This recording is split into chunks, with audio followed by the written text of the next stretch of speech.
কি হলো, ভয় পেলে নাকি?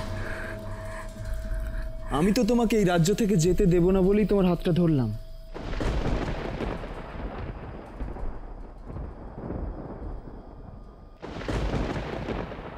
তাহলে আপনি ওভাবে হাসছিলেন কেন? হাসবো না? আরেকটু হলেই যে আমি আরেকজনের কথায় বিশ্বাস করে তোমাকে আমার রাজ্য থেকে বিতাড়িত করতে গিয়েছিলাম। আমি কি উন্মাদ হয়ে গিয়েছিলাম?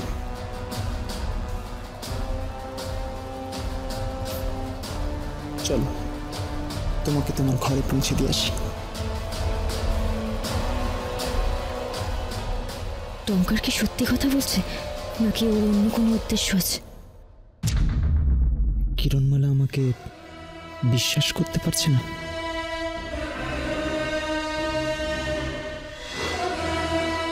দুশ্চিন্তা করো না কিরণমালা, বলেছি তো খুব শীঘ্রই আমি তোমার স্বামীর প্রাণ ফিরিয়ে দেব।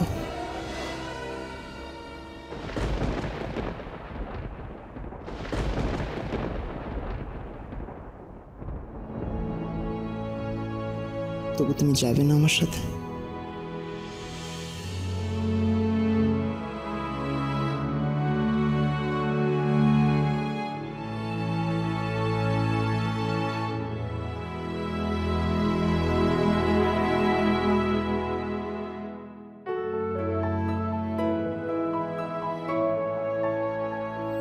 প্রভু, আমি ওকে ঘরে নিয়ে যাচ্ছি। আমার স্বামী আমাকে আদেশ করেছেন সর্বক্ষণ ওর উপর নজর রাখতে। ও তাই বুঝি? সুন্দর বুদ্ধি আছে তো।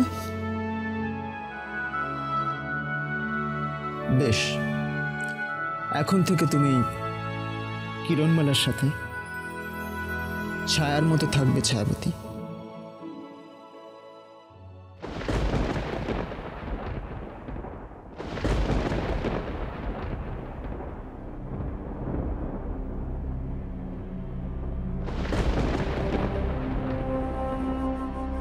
এসো।